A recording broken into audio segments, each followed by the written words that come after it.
Okay, so let's set the scene. The year is 1848, September 13th to be exact. We're on a railroad construction site in Vermont, and the man of the hour is Phineas Gage. He's only 25, but he's already the foreman. And he's not just any foreman, he's the best.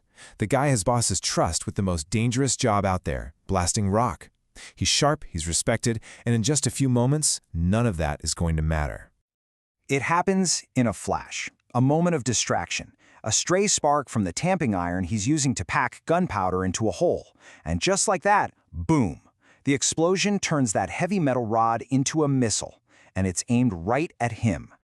And this thing, this 13-pound iron rod, it just rockets upward. It rips into his face, right under his left cheekbone, completely destroys his eye, tears through the front of his brain, and then blasts out the top of his skull.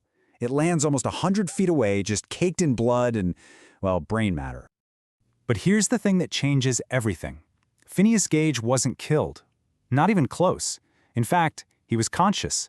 The man who sat up just moments after having a metal pole shot clean through his head, well, he was about to accidentally kickstart the entire field of modern neuroscience. He was about to force us all to face a really uncomfortable truth about who we really are. I mean, it is almost impossible to wrap your head around the sheer violence of what happened. An iron rod, over an inch thick, basically became a spear that tore right through the most complex, most delicate organ we know of, the human brain, specifically his left frontal lobe. And this is where the story just gets absolutely wild. Just look at this sequence. Gage is thrown back by the blast, sure, but then he just sits up, he starts talking, he walks, with a little help, over to a cart and sits upright for the whole trip into town. And when he finally sees the first doctor, he greets him with this unbelievable line, "Here is business enough for you." He's literally telling the doctor what happened while you could see his own brain pulsating through the hole in his skull. Just wow. Back in the 19th century, this was just a straight-up miracle. Honestly, even today, it's pretty baffling. Modern science figures he survived for a couple of key reasons. First, the rod was moving so fast it likely cauterized or burned the blood vessels as it went through, which prevented him from bleeding to death. And second, and this is the big one, it missed his brainstem. That's the part that controls all the essential stuff, breathing, heartbeat. So he survived the physics of the accident, but the biological fallout was just getting started. Now, to really understand the tragedy here, you have to know who Phineas was before that iron rod changed everything. Because his physical survival, that's only half the story. The other half is about the death of his personality.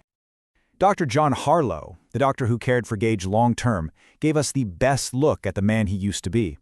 His assessment was that Gage had a well-balanced mind. And that wasn't just, a nice compliment. It was a professional opinion about a man who was known for being sharp, energetic, and incredibly persistent. His employers straight up called him their best foreman. Think about what that means in that kind of rough-and-tumble world. He was polite, he was reliable, and he had what we'd now call strong executive function. That's the ability to plan ahead, to control your emotions, to act in ways that are socially acceptable. He was, for all intents and purposes, a model citizen, a true leader. Remember this guy.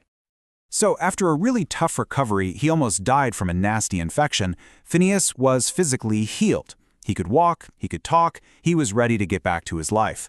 But when he went back to his old job, his bosses said no. And the reason wasn't his missing eye or the giant hole in his head, it was because the man they used to admire, he was just gone. This is it. This is probably the most haunting and definitely the most famous quote in all of neuroscience. It didn't come from a doctor. It came from the people who knew him best, his friends, his family. They looked at this man who had all the same memories, looked basically the same, and they decided that the person they knew had simply vanished. And this chart just lays it all out, plain as day. Dr. Harlow documented these changes meticulously. The well-balanced mind was now fitful and irreverent. The polite, shrewd guy, now he was using the grossest profanity. He was impatient, impulsive, and couldn't stick to a single plan to save his life. All that restraint, all that social grace that made him who he was, it was replaced by this childish impulsiveness. He had no filter anymore. So what on earth could cause such a radical transformation? I mean, it's terrifying. The answer wasn't some mystery of the soul. It was a matter of pure geography. The clue was in the path that tamping iron took through his head. Before Phineas Gage, scientists really had no idea what the frontal lobes did. Seriously, some thought they were just silent parts of the brain.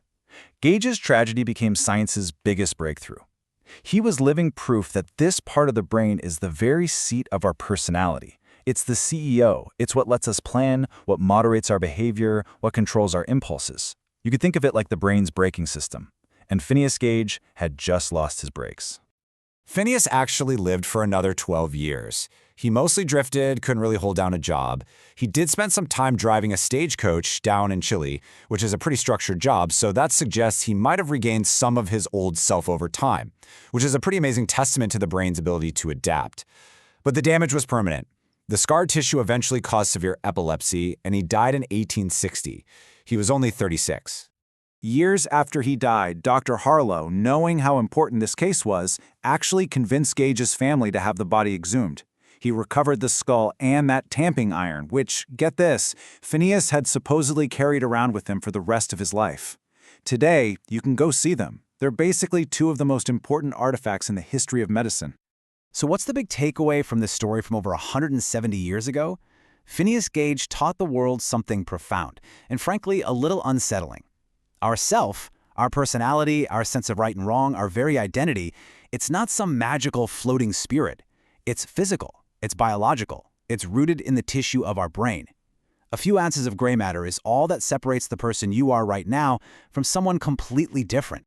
And that just leaves us with this one final, kind of haunting question. If some injury or illness completely changed your personality, what you love, what you hate, your impulses, your fears, would the person left behind still be you? It's the question Phineas Gage forces us to ask ourselves, and there's really no easy answer.